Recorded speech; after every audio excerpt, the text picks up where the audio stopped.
Welcome back to Open Line tonight. We are talking about growth in our great city, but also the problems that can come with that. Tanaka Vercher, Metro Councilwoman for the Antioch area, is joining us tonight. Tanaka, thank you for sticking around with us. I do want to remind everybody that we are taking your calls. If you have questions for Tanaka or you have an experience to share about growth in the city, good or bad, we'd love to hear it. 615-737+ is the number to call. Until you call in, I will ask the questions. Tanaka, the mayor did propose certain improvements for the Antioch area in this next budget cycle that are pretty exciting, but some of them also might take a while to take shape. That's correct. The proposed that the council will vote on tomorrow at council will be the precinct and some expansion of some schools out here in the Antioch area. But we know from living out here, when we build schools, for the most part, they are already at capacity. And one reason for that is the gentrification that is taking place in other parts of Nashville, forcing people out of the city's core and a little further out into places like Antioch. Isn't that correct? That's correct. I think it's also regional too. Moratoriums is nothing new to Tennessee. Mm-hmm. Germantown did moratoriums, and it's not new to Nashville. We enacted a moratorium in 2015 on Music Row. So this isn't uncommon. What begs the question is why on one side of the town is acceptable and on another side of town is not acceptable. Why do you think that is? We just need to move towards, equity in planning. We know that, populations in the city are being displaced, and it should not be on a particular quadrant to carry the need for affordable housing and displacement of neighbors here in the city, especially when you have communities that don't even have apartments. Mm-hmm. Your proposal that you were pushing for, I think, called for a 4-month halt in development. Is that correct? 120 days. Mm-hmm, mm-hmm. And the folks in the Metro Planning Commission and Metro Planning Department basically said, no, we can't do that. We can't handle that load of studying this issue, is what I've read. Did that shock you? It was shocking and it was disappointing too, because the policy is really trying to get at sustainable growth and ensuring that we're able to plan better fiscally as it relates to this growth. Like, what is the cost to the city for this continued growth, and how much are we willing to pay for this continued growth? And I don't have the answers for that. That all would begin at our planning department. They lead our capital spending process for the most part. The capital improvement budget by charter begins with the planning department. And my legislation, I was just simply asking, hey, if you're the planning department, how about we plan? And what was the gist of their response to you? Can you summarize that besides, we can't take that on right now? What else is behind there? In summary, it was they couldn't take it on. It was due to staff, and many of the commissioners, one really articulated the position really well. I've been coming before them. This isn't new, and one of the commissioners was actually questioned, what can we do? And the consensus of the commission was that they don't have the staff to plan for growth for, I don't know if it's for this particular area or if it's just for the city as a whole, but either way, it should be really concerning to every taxpayer here in the city, because it's either going to cost now or it's going to cost us later. So it would kind of beg the question is, are you going to double back and then look at the Metro Planning Commission or the Planning Department and say, do we need an overhaul here? Ultimately, yes, because at the end of the day, what I took from that response is that they can't plan. Let's get to the lines. Freddie is on the line. Good evening, Freddie. Thanks for being our first caller of the night. Go ahead. Yes. The question was posed earlier about what do we think the impact of the gentrification of Nashville has had on Antioch and what it will be in the future. I've lived in the Antioch area. I grew up on Anderson Road, went to the public schools here, went to Ezel Harding, which is in the Antioch area, and grew up to actually own 4 businesses in the Hickory Hollow Mall when it was thriving.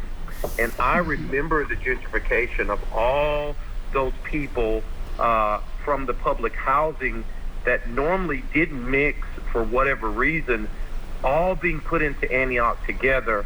And one of the largest and thriving malls in the entire Southeast went completely under simply because families no longer wanted to shop in that area because of that mix that was put in this area, and they would come to the mall and fight. The businesses around the mall went down. I can remember things that weren't even really happening.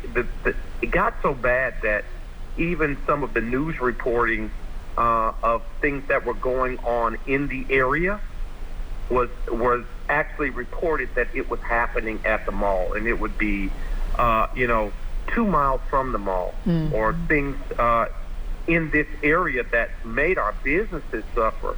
Now I'm still a business owner, and I actually am on our HOA planning committee for my neighborhood, and I can tell you that there are so many services that have been neglected out here.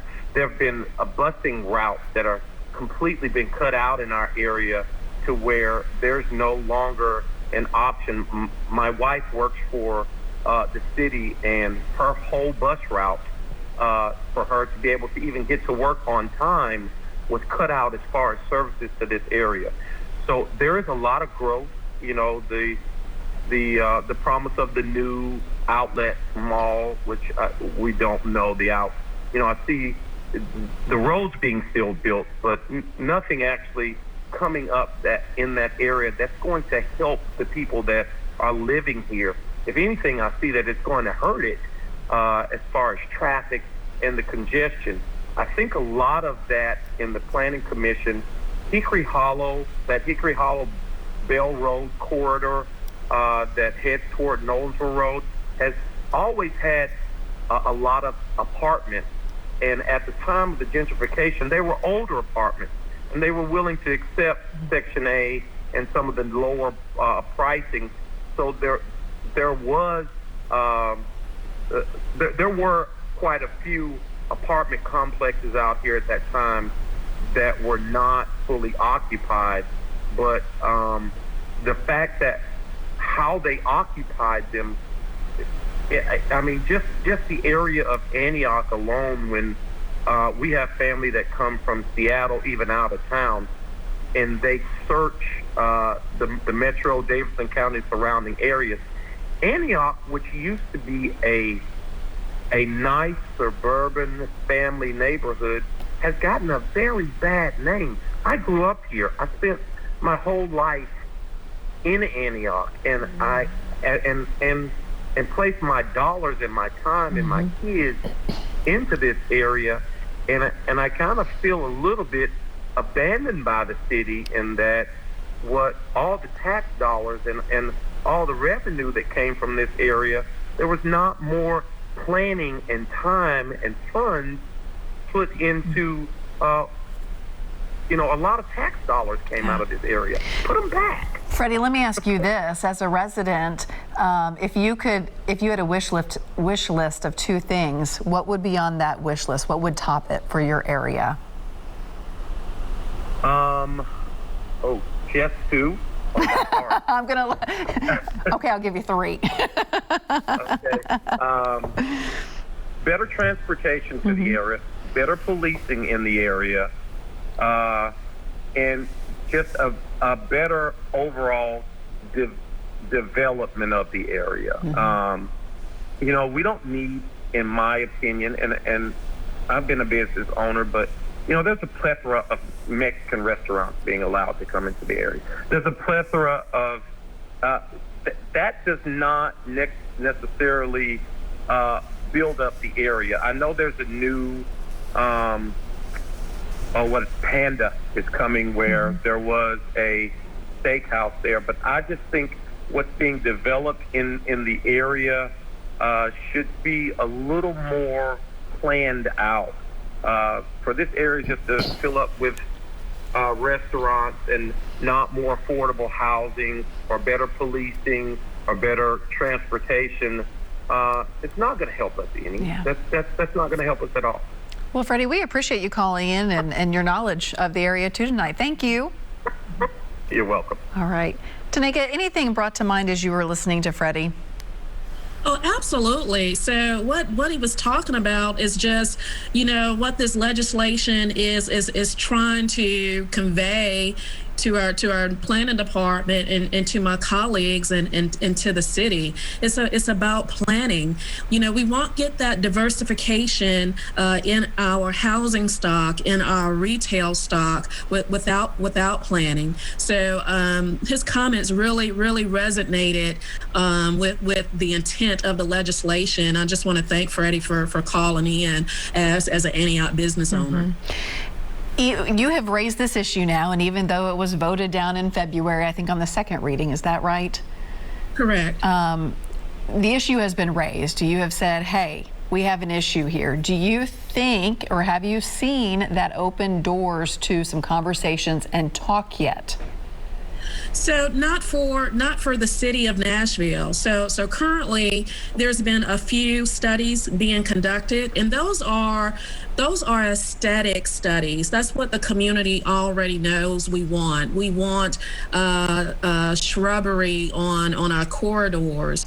This is really going into the granular details as it relates to development and quality of life for the entire ecosystem here for the quadrant.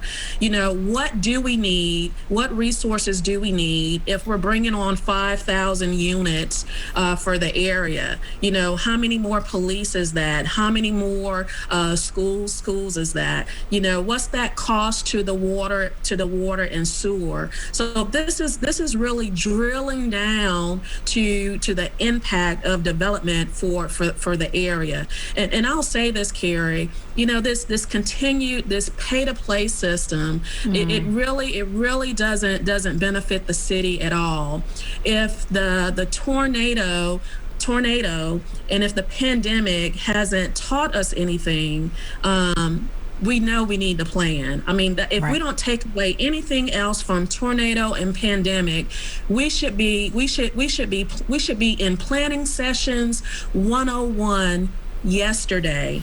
And I state this again, it's either going to cost us now or it's going to cost us in the long run. And my question to taxpayers is how much are you willing to pay for this growth? And when you say pay-to-play system, does it get to the heart of this is not the section of the community that is generating the most tax revenue from home ownership and that sort of thing? So maybe it's not being heard as well. So when I say that, what I mean is okay. So that's a great question. What I mean by that is, if you're a developer and I'm a developer, and I build on one side of the town, the city will pay for your infrastructure. If I build on another side of the town, I have to pay for the infrastructure. What that means is to the communities is that you get two differing products. On one side of the town, you're going to get a higher quality. On the other side of the town, you're going to get a lesser quality. And in this climate where we're talking about equity and systems, this is where it begins. It begins with land use, and it begins with development, and it begins with planning. We can either plan for sustainable and healthy communities and schools and neighborhoods and businesses, or we can just throw it up in the air and let it fall where it's going to fall. And you and I both know that's not sustainable, and that's not fair to taxpayers. Explain why your proposal specifically targeted halting multifamily unit development. What's the issue there? So the issue here is just the primary issue is the capacity of our schools. When schools are built out here, they are already at capacity. We know when we build multifamily units. Oftentimes that's just not one family. That's a couple of families, and with families they bring children. Mm-hmm. So it's about just balancing, all the variables that makes a great community. And great communities don't happen by accident. And that's what this legislation is about. Is asking our planning department to help us plan to be a better community. I mean, we're great now, but we need to be a better community. I asked Freddie his top 3 wants if he could have his magic wish list granted. What would be your top 3? Oh my gosh, that's a great question. My top 3 would be diversification in housing stock, which requires planning.